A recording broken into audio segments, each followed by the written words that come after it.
midnight, April 18th, 1775, Paul Revere warned us that the British regulars who were marching to Lexington, trying to get Sam Adams and John Hancock and any amount of gunpowder they could find.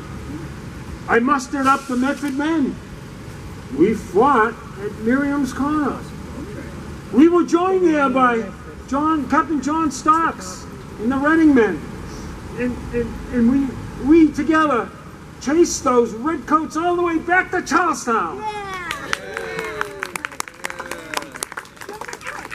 Tell us of your part in the revolution. I'm the governor of Massachusetts, John Brooks. Yeah. Good seeing you. Good seeing you, Mrs. Fulton. Your Excellency, George Washington, President, and Captain Eisenhower. This is my pleasure to welcome you here and see you over here. I was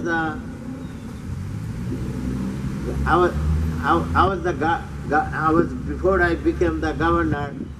I was a general under George Washington. Is not that Excellency? Later on, I became the governor of Massachusetts. Before, I was a doctor, and my men fought Medford men to drive the British out.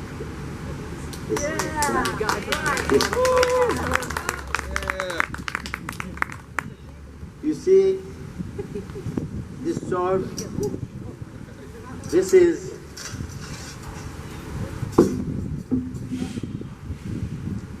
the sword I use in the fight, to fight the British. See? And I'm still looking for British.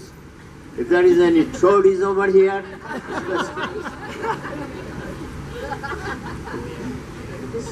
so I just want to welcome everybody here, and you will enjoy the show. And before you leave, please look at my obelisk. Is not that nice? Yeah, over there, right behind you. Yeah. Thank you.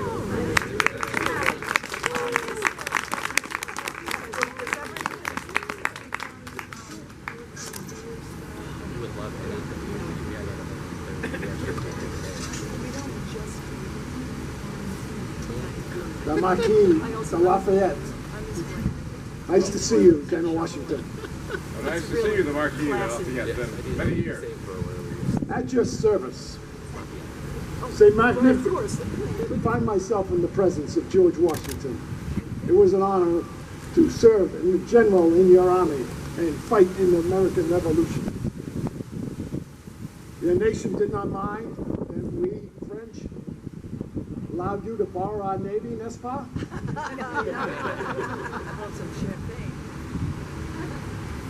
Say excellent to once again see the charming and daring Revolutionary War and heroine, Madame Sarah Fulton.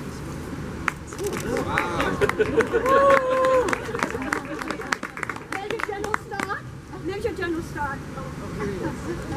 I'd be glad to see you too. Many of thy New Hampshire's men doth lie here at Salem Street Bearing Ground. They rest over there. Major General John Stark, reporting for duty.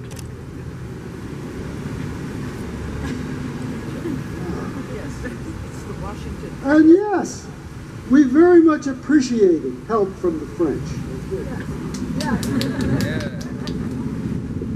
It's nice to see that Mistress Fulton and the revolutionary heroes have found rest in this wonderful burying ground.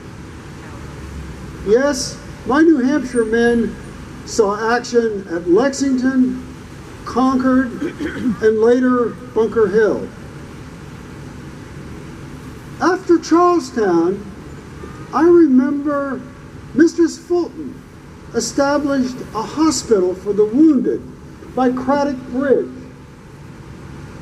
And I set up my headquarters at the Royal House after those Tories left.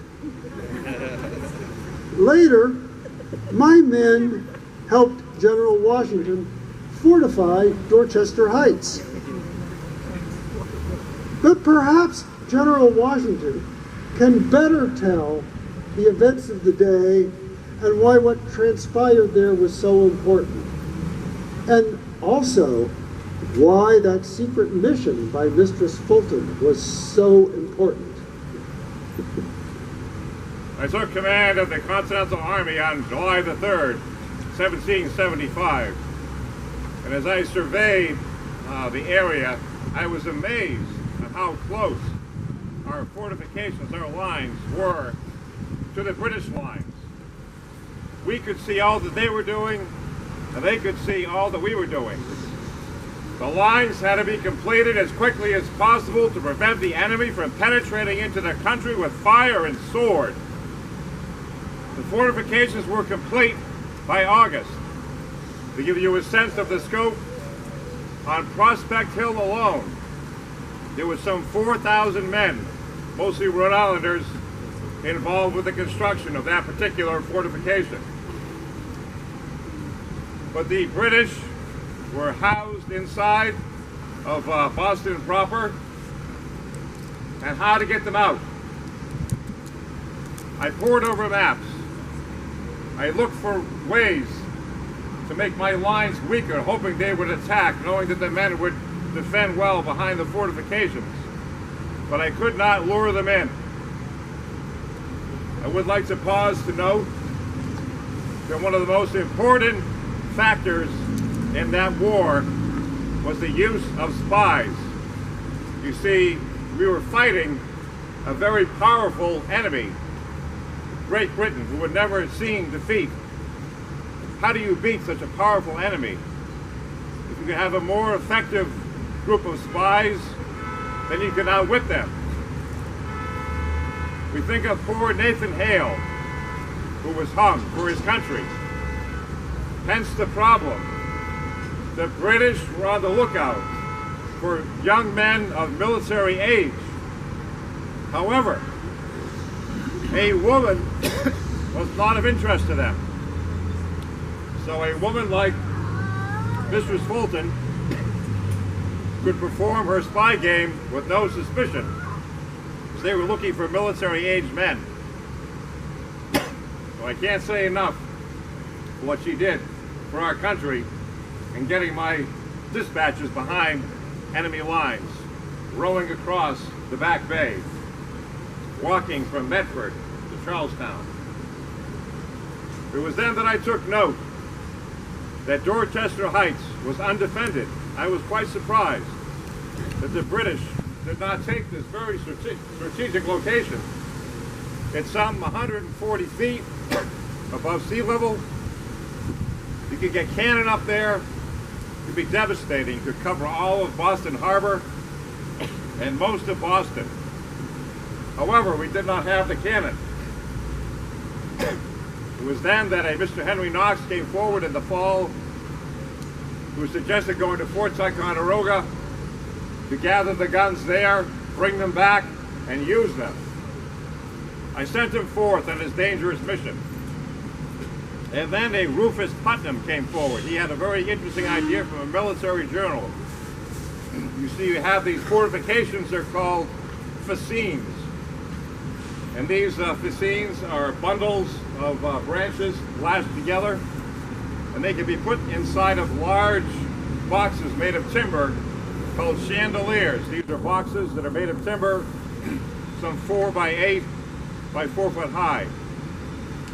So now, being the dead of winter, you could not dig on top of Dorchester Heights because the ground was as hard as impenetrable rock. So if these fortifications could be assembled ahead of time, constructed, and then quickly reassembled. From that moment forward, I resolved to seize Dorchester Heights. All the work was begun on the fascines, on the chandeliers, and I scoured the area for barrels, empty wooden barrels. These would be full of rocks and earth, and when the British came up with their tight formation, we would roll down the barrels, knocking them all down. So we chose early March to begin the bombardment. We bombarded for 3 nights with the cannon brought by Henry Knox, carried hundreds of miles in the dead of winter. It was a remarkable feat. I think historians will compare it to Hannibal crossing the Alps. So we emplaced the guns by Leechmere Point, and we bombarded northern Boston to set the British off track, and we prepared for our assault on the 3rd night of the bombardment. So on March the 4th, at the crack of the guns, a select group of some 1,200 men went across the causeway, and they seized Dorchester Heights. All night long, up and down, went the ox carts with the parts of the fascines, the parts, the timbers for the chandeliers, and of course the wooden barrels. And a very peculiar thing happened that happened often during the Revolutionary War. Providence intervened. There was a heavy fog at sea level, so the British in Boston could not see what was being done on Dorchester Heights.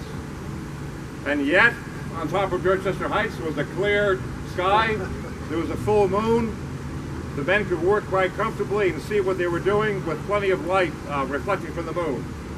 And there was a light breeze coming from Boston toward us, so it was carrying away any noise that was being made. All night long they worked. And in the morning, the British were astounded. I was able to capture some of General Howe's papers after he had left, so I know his reaction. They looked up with their spyglass at these very strong fortifications. They saw some 20 cannon. They could not believe it. General Howe himself, my entire army could not do what these fellows did in 3 months, what they did in 1 night.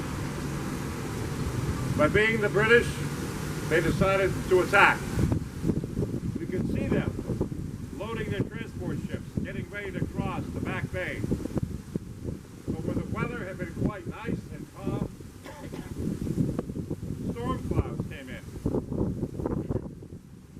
It was later told by New Englanders that it was the worst storm they had ever seen. There were actually glass on some of the homes were broken by the fierceness of the sleet in this powerful storm. So these transport ships, at least 2 were grounded. They were cast aside like children's toys by the mighty rulers of the universe. The attack was off. General Howe evacuated. We were able to take Boston without firing a single shot, but the war was not over. I knew that he would go on to attack New York City, but that is a story for another day. That completes my remarks for this day. Yeah.